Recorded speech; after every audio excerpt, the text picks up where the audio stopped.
Hello बच्चों, तो कैसे हो आप लोग। यहाँ पर फाइनली साइंस का वीडियो लेके आ चुके हैं कक्षा 10वीं वालों के लिए। बहुत बहुत इम्पोर्टेंट होने वाला है वीडियो, क्योंकि इसमें हम देखो वीडियो दो पार्ट में डिवाइड होगा।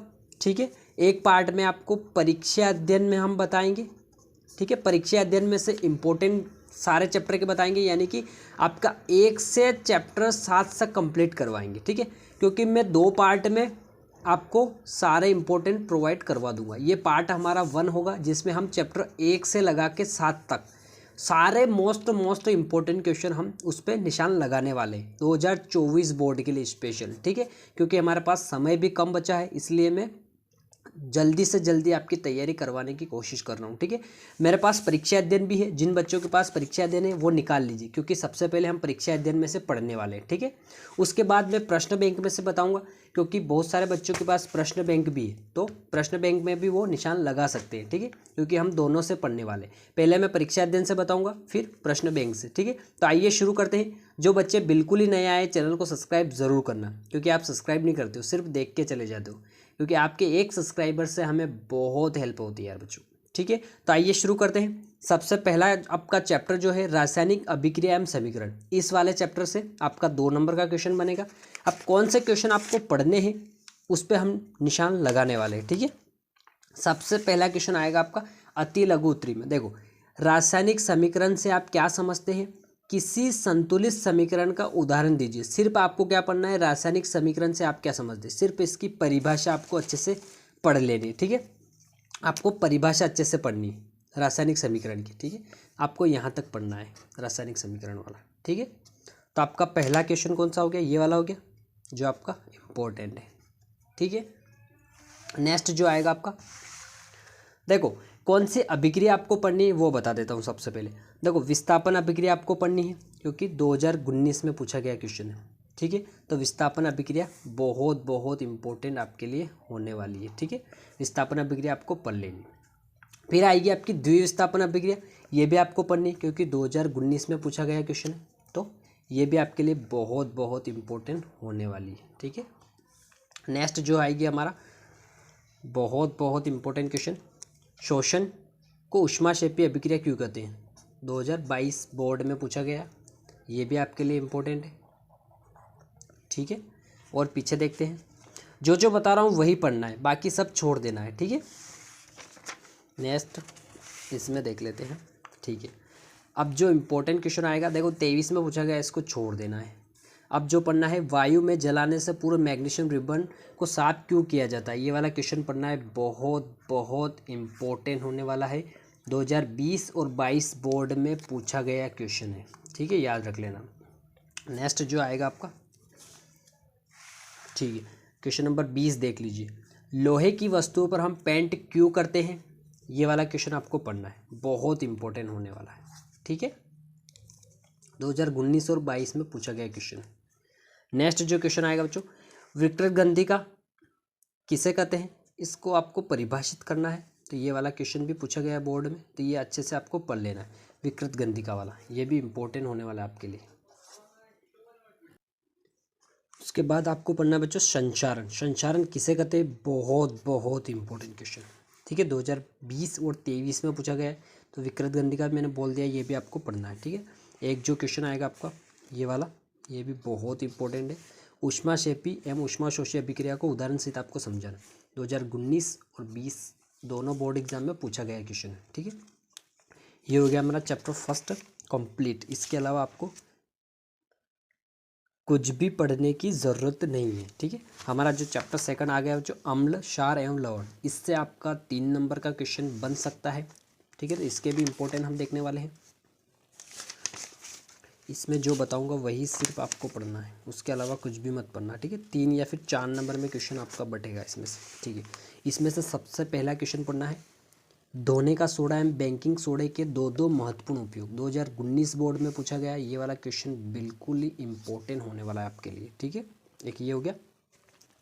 उसके बाद बताता हूँ कौन सा पढ़ना है आपको, इधर आ जाइए, ये वाला प्लास्टर ऑफ पेरिस के कोई 4 उपयोग, बहुत इंपॉर्टेंट है, 2022 में पूछा गया है। अम्ल और क्षार में अंतर, बहुत इंपॉर्टेंट है, 2022 में पूछा गया। कितने हो गए, 3 क्वेश्चन तो हो गए हमारे। ठीक है, इसमें और इम्पोर्टेंट हम देख लेते हैं। पीछे आ जाइए, ये वाला विरंजन चूर्ण, प्लास्टर ऑफ पेरिस के सूत्र और विरंजन चूर्ण का नामांकित रासायनिक नाम, सूत्र, दो उपयोग, ये दोनों क्वेश्चन आपको पढ़ने। क्वेश्चन नंबर 11 और क्वेश्चन नंबर 12। ठीक है, इधर आइए। फिर आपको 2023 में पूछा गया क्वेश्चन भी एक बार ज़रूर अच्छे से देख लेना है। बेकिंग सोडा, विरंजन चूर्ण, प्लास्टर ऑफ पेरिस, धोने का सोडा, इनके दो दो उपयोग आपको देखने अच्छे से। ठीक है, इसके अलावा इस चैप्टर में से कुछ भी पढ़ने की ज़रूरत नहीं है। ठीक है, चैप्टर 3 आ जाएगा आपका धातु या अधातु। इस वाले से क्वेश्चन आपको देखना है, कौन कौन से पढ़ना है आपको वो बता देता हूँ मैं आपको। इसमें से जो इम्पोर्टेंट जो होने वाला है आपका, ठीक है, ये वाला पढ़ना है। सोडियम को केरोसिन में डुबोकर क्यों रखा जाता है, एक ये वाला। मिश्र धातु से आप क्या समझते हैं। आघातवर्ध या तन्य का अर्थ आपको बताना है। ठीक है, 3 तो ये हो गए, 2 नंबर वाले। ठीक है, इधर देख लेते हैं। उभयधर्मी ऑक्साइड क्या होते हैं, उभयधर्मी ऑक्साइड के 2 उदाहरण आपको पढ़ना है। ठीक है, लोहे को जंग से बचाने के 2 तरीके या फिर संक्षारण सुरक्षा के 2 उपाय, ऐसे इस तरीके से क्वेश्चन पूछा जाएगा। बहुत इंपॉर्टेंट क्वेश्चन है। 19 में पूछा गया, 20 में पूछा गया, 22 में पूछा गया क्वेश्चन है। ठीक है, पीछे देख लेते हैं सारे इम्पोर्टेंट। इसमें जो मोस्ट इम्पोर्टेंट आपके क्वेश्चन आएंगे बच्चों, निम्न पदों की परिभाषा आपको देनी है। गेंग, ध्वनिक, अयस्क, खनिज, चारों अच्छे से पढ़ना है। ठीक है, उसके बाद मोस्ट इम्पोर्टेंट क्वेश्चन आपका ये वाला है। धातु अधातु में अंतर बताना है रासायनिक गुणधर्म के आधार पर। 2 गुणधर्म होते हैं, भौतिक गुणधर्म और रासायनिक गुणधर्म। ये आपका रासायनिक गुणधर्म के आधार पर धातु अधातु में अंतर है। ठीक है, इसको अच्छे से पढ़ना है आपको। बाकी क्वेश्चन भी देख लेते हैं और क्या बचा है इसमें इम्पोर्टेंट। ठीक है, एक क्वेश्चन और बचा है आपका लास्ट का। धातुओं के कोई 5 भौतिक गुण, बहुत इंपॉर्टेंट, 2020 में पूछा गया क्वेश्चन। ठीक है, ये हमारा चैप्टर फिनिश हो चुका है। अब जो चैप्टर आएगा कार्बन एवं उसके यौगिक, इसके इंपॉर्टेंट क्वेश्चन पर नज़र डाल लेते हैं। तो आ जाइए, लघु उत्तरीय प्रश्न का सबसे पहला ही क्वेश्चन आपको पढ़ना है। सहसंयोजी आबंध किसे कहते हैं, बहुत इंपॉर्टेंट है ये वाला। एक और आपको क्वेश्चन नंबर 2, हाइड्रोकार्बन क्या है, उदाहरण से समझाना आपको, ये वाला पढ़ना है। ठीक है, क्वेश्चन नंबर 3, संतृप्त एवं असंतृप्त हाइड्रोकार्बन क्या होते हैं, परिभाषा आपको अच्छे से पढ़ लेनी। ठीक है, 3 हो गए। आपको पढ़ना है एल्केन, एल्कीन, एल्काइन से आप क्या समझते हैं, ये वाला पढ़ना। ठीक है, पीछे देख लेते हैं और इम्पोर्टेंट इसके सारे इम्पोर्टेंट ही देखने वाले हैं। ठीक, आपको संरचना ज़रूर पढ़नी है। ठीक है, निम्न यौगिकों की संरचना चित्रित कीजिए, बहुत इंपॉर्टेंट। इसमें आपको पढ़ना एथेनोइक अम्ल, आपको ब्रोमोपेंटेन, ब्यूटेनॉन, हेक्सेन, चारों अच्छे से आपको कवर कर लेने। ठीक है, नेक्स्ट देख लेते हैं इसके। ठीक है, देखो ये वाला क्वेश्चन बहुत कम पूछा जाता है, तो इसको छोड़ देना आपको। ठीक है, हम वही क्वेश्चन लेंगे जो पूछा जाएगा। ठीक है, प्रथम 4 हाइड्रोकार्बन के नाम, सूत्र, संरचना सूत्र 2020 में पूछा गया है, बहुत इंपॉर्टेंट है। ठीक है, मेथेन, एथेन, एल्थीन, इथाइन। ठीक है, चारों अच्छे से पढ़ना है, इनके संरचना सूत्र भी आपको अच्छे से याद कर लेना है। ठीक है, नेक्स्ट देख लेते हैं। ठीक है, अब जो मोस्ट इम्पोर्टेंट आता है इस चैप्टर से, साबुन अपमार्जक में अंतर, बहुत इंपॉर्टेंट क्वेश्चन है। ठीक है, इसको आपको ज़रूर अच्छे से पढ़ लेना है। ठीक है, ये हो गया हमारा चैप्टर फिनिश। सॉरी, एक क्वेश्चन और बचा है, ये 23 में पूछा गया क्वेश्चन है ये वाला, तो इसको छोड़ देना। नेक्स्ट चैप्टर आएगा हमारा जैव प्रक्रम से इंपॉर्टेंट क्वेश्चन देखने वाले हैं। जैव प्रक्रम से कौन से क्वेश्चन आपके लिए इंपॉर्टेंट होने वाले हैं वो देखते हैं। सबसे पहला क्वेश्चन, भोजन के पाचन में लार की क्या भूमिका है, बहुत इंपॉर्टेंट क्वेश्चन। ठीक है, 2020 में पूछा गया। नेक्स्ट, हमारे शरीर में हीमोग्लोबिन कमी के कारण क्या परिणाम हो सकते हैं, 2022 में पूछा गया क्वेश्चन, बहुत इंपॉर्टेंट है। ठीक है, बाकी की भी बता देता हूँ मैं। ठीक है।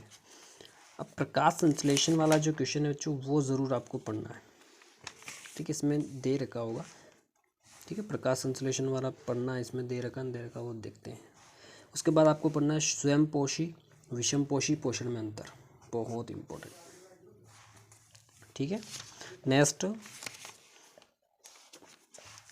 जाइलम एंड फ्लोएम में अंतर,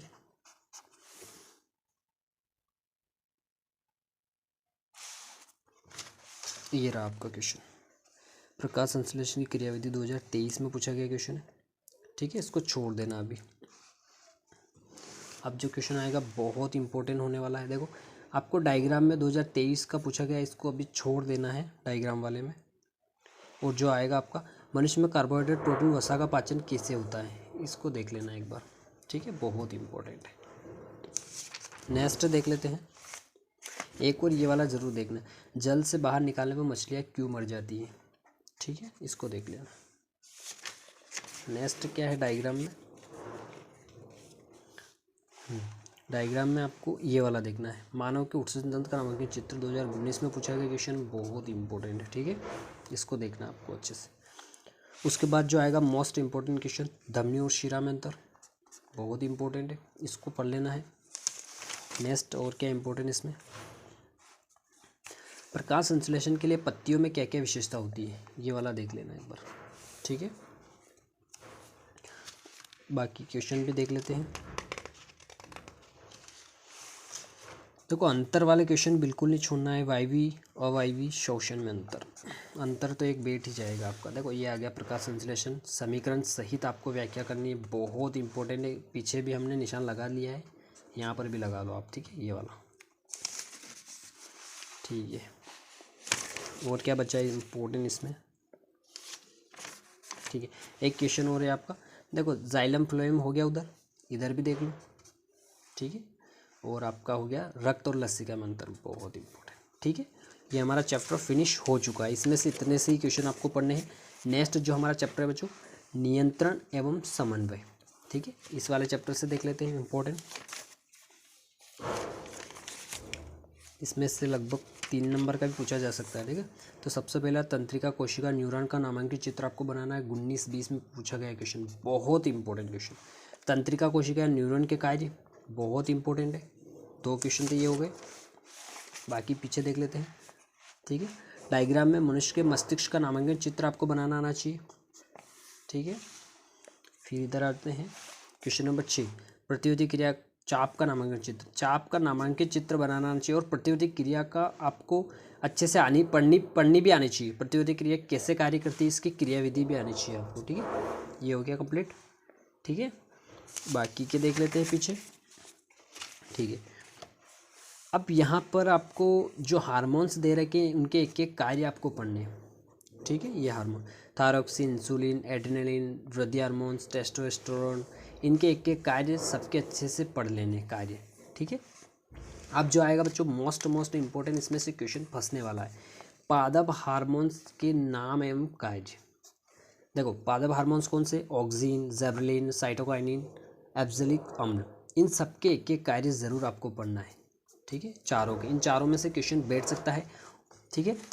और एक क्वेश्चन और बचा है आपका मस्तिष्क के कार्य, 2023 में पूछा गया है, इसको छोड़ देना अभी, ठीक है। अब जो इंपॉर्टेंट क्वेश्चन आएगा, मस्तिष्क के मुख्य भाग के नाम लिखना है, उनके कार्य, बहुत इंपॉर्टेंट दीर्घ वाला, ठीक है, ये वाला ज़रूर करना है। ये हो गया हमारा चैप्टर फिनिश। नेक्स्ट चैप्टर आएगा जीव जनन कैसे करते हैं, चैप्टर 7, ठीक है, इसका लास्ट चैप्टर है इस पार्ट का, ठीक है। तो इसमें सबसे पहले पढ़ना है जनन क्या होता है, 2 नंबर में अगर क्वेश्चन आएगा तो जनन क्या होता है, कायिक प्रवर्धन क्या है, ठीक है। फिर आएगा आपका मुकुलन क्या है, द्विखंडन और बहुखंडन, दोनों अच्छे से पढ़ना है, बहुत इंपॉर्टेंट है ये दोनों, ठीक है। फिर पीछे आ जाइए, इस परागण वाले क्वेश्चन पढ़ने हैं, परागण क्या है, स्वपरागण और परपरागण, ठीक है, ये पढ़ना है। फिर आपको पढ़ना है निषेचन क्या है, ठीक है। फिर आपको आ जाना इधर डीएनए, शुक्राणु, परागण, हाँ इधर से आना, यौन आरंभ के समय लगते हैं कौन से परिवर्तन दिखाई देते हैं, ये वाला बहुत इंपॉर्टेंट है। और माँ के शरीर में गर्भस्थ भ्रूण का पोषण किस प्रकार होता है, बहुत इंपॉर्टेंट है, ठीक है। ये हो गया कंप्लीट। लैंगिक जनन से प्राप्त नवजात में विषम रोग होने वाले 2 कारण, ये वाला भी पढ़ना है, ठीक है। पीछे देख लेते हैं, इंपॉर्टेंट, बहुत इंपॉर्टेंट, जनन क्यों आवश्यक है, 2020-22 में पूछा गया क्वेश्चन, ठीक है। अब जो क्वेश्चन आएगा आपका अलैंगिक जनन, मोस्ट इम्पोर्टेंट, मानव में वृषण के क्या क्या कार्य है, ठीक है, ये वाला बहुत इंपॉर्टेंट है, ये वाला कर लेना, ठीक है। ऋतुस्राव क्या होता है, ये वाला भी पढ़ना है आपको, ठीक है, जो कि लड़कियों में होता है। निषेचन के नहीं होता तो गर्भाशय में भित्ति बनने वाला कोई परत नहीं रहता है, ठीक है। ये वाला क्वेश्चन अच्छे से पढ़ लेना है, ठीक है, समझ के, ठीक है। नेक्स्ट जो आएगा आपका, देखो स्वपरागण पर परागण, अंतर अच्छे से पढ़ना है। अलैंगिक और लैंगिक जनन में अंतर, परागण निषेचन में अंतर, अंतर तो एक भी नहीं छोड़ना, अंतर वाले क्वेश्चन तो बैठ ही जाएंगे आपके, ठीक है।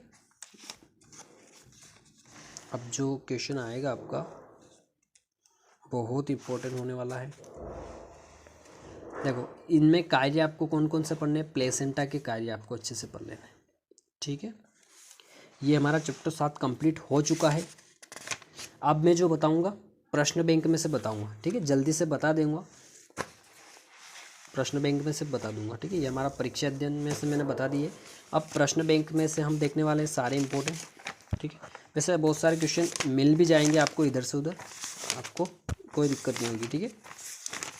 लेकिन जिनके पास अगर प्रश्न बैंक है उनको भी तो बताना पड़ रहा है यहाँ पर, ठीक है, कोई दिक्कत नहीं होगी। अति लघुत्तरी में ऊष्माक्षेपीय अभिक्रिया किसे कहते हैं, एक उदाहरण सहित, ठीक है। ऊष्माक्षेपीय अभिक्रिया, देखो ये दोनों अगर याद है तो आप अंतर भी इनमें से लिख सकते हो, ठीक है। शोषण को ऊष्माक्षेपीय अभिक्रिया क्यों कहते हैं, बहुत इंपॉर्टेंट है। अवक्षेपण अभिक्रिया आपको पढ़ना है। द्विविस्थापन और विस्थापन अभिक्रिया आपको पढ़ना है, ठीक है। उसके बाद पढ़ना है आपको सोडियम को मिट्टी के तेल केरोसिन में क्यों डुबा कर रखा जाता है, बहुत इंपॉर्टेंट है। वायु के जलाने पूर्व मैग्नीशियम रिबन को साफ क्यों किया जाता है, बहुत इंपॉर्टेंट है, ये वाला भी पढ़ लेना है, ठीक है। मैं जल्दी जल्दी सारे अच्छे से बता दूंगा आपको। रेडॉक्स अभिक्रिया आपको पढ़नी है, इसमें से पढ़ना है। फिर आपको दैनिक जीव में संचारण के कोई 2 उदाहरण, दैनिक जीवन में, ठीक है, ये वाला। और आपको जो पढ़ना है फिर इधर आ जाइए, विकृत गंधिका, ये वाला उसमें भी मिल गया था आपका, ठीक है, ये वाला अच्छे से पढ़ लेना है। एक और ये वाला पढ़ना है आपको, जब लोहे की कील को कॉपर सल्फेट के विलयन में डुबाया जाता है विलयन का रंग क्यों बदल जाता है, ठीक है, ये वाला। जी चैप्टर 1 के क्वेश्चन कंप्लीट हो चुके हैं। चैप्टर 2 अम्ल क्षार एवं लवण, इसके इंपॉर्टेंट देख लेते हैं। सबसे पहला क्वेश्चन आपको देखना है, प्लास्टर ऑफ पेरिस की जल के साथ अभिक्रिया, बहुत इंपॉर्टेंट है, ठीक है, जिसे हम पीओपी बोलते हैं, प्लास्टर ऑफ पेरिस, ठीक है। इसको फॉर्मूला भी अच्छे से पढ़ लेना। धोने का सोडा में बेकिंग सोडा के 2 प्रमुख उपयोग, बहुत इंपॉर्टेंट है, इसको भी देख लेना एक बार। अम्लीय वर्षा क्या है, इसका जीवधारियों पर क्या प्रभाव पड़ता है, पढ़ लेना अच्छे से, ठीक है। फिर आ जाइए क्वेश्चन नंबर 9, सोडियम के 2 लवणों के नाम एवं सूत्र, क्वेश्चन नंबर 9, ठीक है। फिर आना है आपको question number 14, milk of magnesium क्या सूत्र में उपयोग, ठीक है, कंप्लीट। फिर आ जाइए क्वेश्चन नंबर 18, लवण किसे कहते हैं, इसके 4 उदाहरण। फिर आना है आपको पढ़ना है इसमें विश्लेषणात्मक प्रश्न में से आपको पढ़ना है क्वेश्चन नंबर 8, पीएच परिवर्तन के कारण दंत क्षय किस प्रकार होता है, ठीक है, हो गया। अब देखो निम्नलिखित 2 उपयोग, व्यंजन चूर्ण, बेकिंग सोडा, धोने का सोडा, सोडियम हाइड्रोक्साइड, ठीक है, ये हो गया कंप्लीट। अब नेक्स्ट चैप्टर धातु अधातु में देख लीजिए, ठीक है। इसमें पढ़ना है धातुओं के 2 गुण, ठीक है, अधातुओं के 2 गुण। उसके बाद आपको पढ़ना है, इधर आ जाइए, क्वेश्चन नंबर 12, रासायनिक गुणधर्म के आधार पर धातु और धातु में अंतर। क्वेश्चन नंबर 13, संक्षारण किसे कहते हैं, लोहे को जंग से बचाने के 2 उपाय है, ठीक है। फिर आ जाइए क्वेश्चन नंबर 16, भौतिक गुणधर्मों के आधार पर धातु अधातु में अंतर। देखो ये परीक्षा अध्ययन में क्वेश्चन नहीं है तो आप यहाँ से स्क्रीनशॉट लेके उतार लो इसको, ठीक है।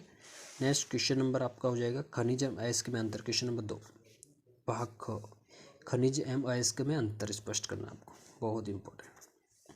फिर आपका कार्बन एवं उसके यौगिक, चैप्टर 4, इसमें पढ़ना है सहसंयोजी आबंध किसे कहते हैं, सहसंयोजी आबंध के 2 गुण, बहुत इंपॉर्टेंट है। हाइड्रोकार्बन क्या है उदाहरण से समझाना है, ठीक है, दो ये हो गए। फिर संतृप्त और संतृप्त का हाइड्रोकार्बन क्या है, बहुत इंपॉर्टेंट है। फिर क्वेश्चन नंबर पढ़ना आपको, आ जाइए क्वेश्चन नंबर 2। हाँ, क्वेश्चन नंबर 2 भाग ब का साबुन अपमार्जक में अंतर, बहुत इंपॉर्टेंट है, ठीक है। फिर आपको पढ़ना है क्वेश्चन नंबर 4 किण्वन किसे कहते हैं, किण्वन अभिक्रिया को रासायनिक समीकरण सहित समझाना है। फिर क्वेश्चन नंबर आपको ये वाला छोड़ देना है अभी, ठीक। और ये वाला क्वेश्चन हमने परीक्षा दिन में भी निशान लगाया था, ये अच्छे से पढ़ लेना आप, ठीक है। ये वाला क्वेश्चन परीक्षा दिन में मिल जाएगा आसानी से, ठीक है। उसके बाद आना है आपको साबुन कठोर जल के साथ झाग का निर्माण क्यों नहीं करते, ये वाला। और एथेनोइक अम्ल और एथेनॉल अम्ल में अंतर, ठीक है। और क्या बचा है इसमें, कुछ नहीं। नेक्स्ट चैप्टर है हमारा जैव प्रक्रम, इसके इम्पोर्टेंट, ठीक है। पौधे में प्रकाश संश्लेषण की प्रक्रिया कहाँ संपन्न होती है, ये वाला करना है, ठीक है।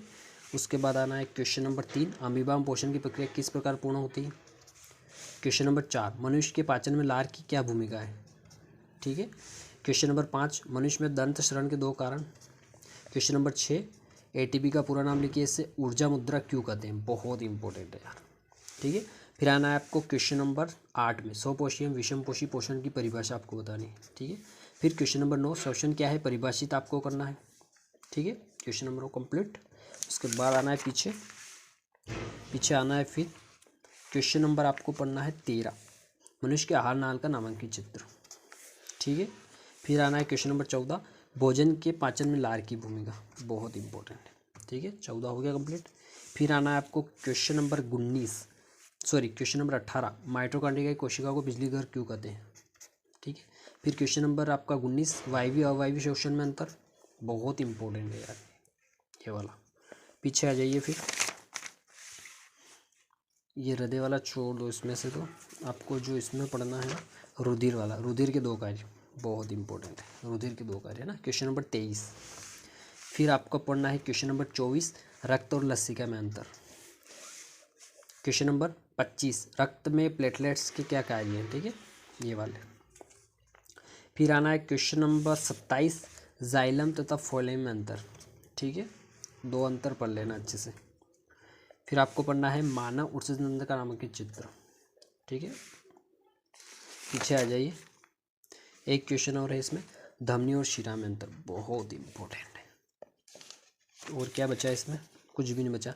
उसके बाद आना है नियंत्रण एवं समन्वय वाले चैप्टर में, इसके इम्पोर्टेंट सबसे पहला क्वेश्चन पढ़ना है तंत्रिका कोशिका का नामांकित चित्र, बहुत इंपॉर्टेंट है, ठीक है। उसके बाद आपको पढ़ना है मनुष्य में प्रतिवर्ती क्रिया किस प्रकार होती है। देखो इसका चाप भी बनाना आपको आना चाहिए, ठीक है, चाप वाला क्वेश्चन भी आप देख लेना, लेकिन आपको क्रियाविधि भी अच्छे से पढ़ लेनी।